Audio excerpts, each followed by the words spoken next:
Yan guys, mag-start na ako magluto.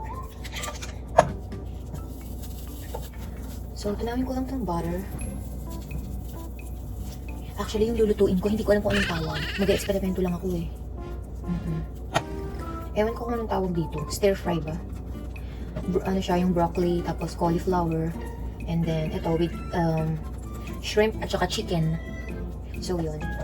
So, gigisa ko na itong aking onion.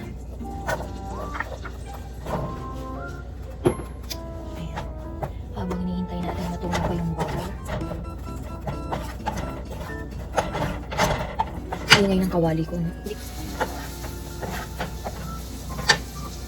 So yun guys, lalagyan na natin ang shrimp. Hindi ko na siya hiniwa. Nayaan ko na buo para mas kitang-kita siya, diba? Ganun. Sama na natin yung chicken. Dami, diba? Naka-chicken si Mayuma. Parang sobrang dami ng chicken. Or hayaan ko na. Lahat na. So, gisahin ko lang po guys. And then, actually, hindi ko pa nga alam kung idadagdag ko oyster sauce ba or ano ba. Sabi ko sa inyo, ano lang, eksperimento. Ngayon guys, luto na yung ating shrimp and chicken. So, ilalagay ko na yung ating veggies. Ang ating broccoli and cauli. Sana magkasya siya, no, sa pan ko. Masyadong madami. Or, hindi. Maliit lang yung ano ko. Yung lutuan ko. So, inti-inti ko na lang siya ilalagay. Ayan. So, may pa-gulay tayo dito. So, poproblemahin ko muna guys kung paano ko siya hahaluin. Babalikan ko kayo mamaya kapag okay na siya, ha? Yan guys, medyo mais-ais na yung itsura niya. Dinagdagan ko siya ng tubig. Ayan, ng water. So, para nga, mas mahalo ko siya. So, yan. So, hintay-hintayin ko na lang siya na medyo luto-luto pa din. I mean, lumambot-lambot pa ng konti, then titimplahan ko na siya. Syempre, yung seasonings natin is salt, pepper, and then oyster sauce. Then, pag-isipan ko pa kung dadagdagan ko siya ng toyo or enough na yung oyster sauce and siguro konting sugar. So, yun. Sabi ko nga sa inyo, experiment lang to. So, hindi ko alam kung ano magiging lasa. Balitaan ko na lang kayo kapag natikman ko na siya later. Okay? Yan, timplahan na natin para mas humalo na yung lasa niya, no? Habang pinapalambot natin. So ito, tatansyahin lang natin yung ating oyster sauce.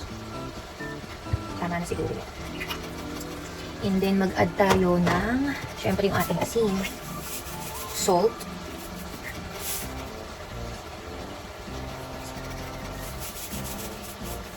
yung seasonings natin, depende naman yan sa panlasa nyo.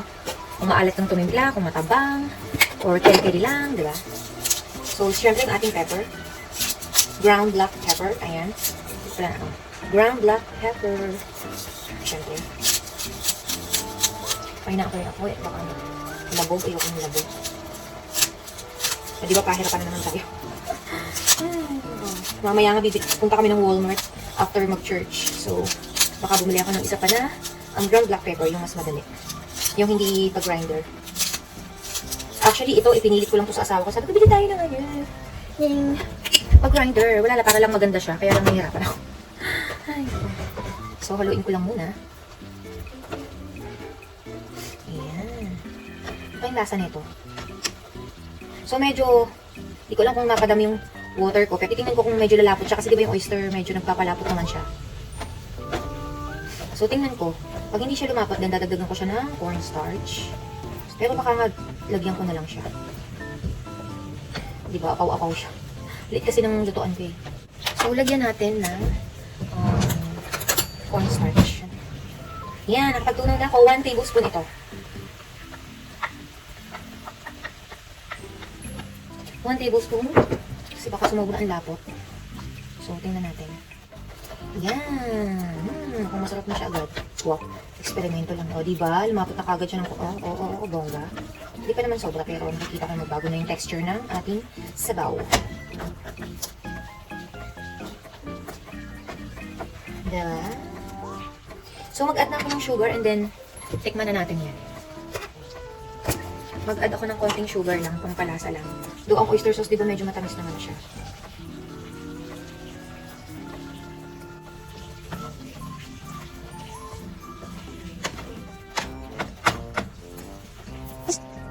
Yan na siya guys! Luto na yung ating in-experiment, di ba? So, sabi ko sa inyo kanina, experiment lang yan. Pero yan, masarap siya guys.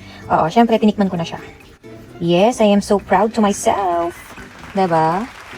Yung eksperimento natin, oh, sarap. So, sana i-try nyo din, guys. Wala namang masama mag-experiment, diba? As long as, basta kung ano lang yung available sa ref nyo. Or dyan sa kusina nyo. Walang masama dyan. Okay? So, Compass points you anywhere.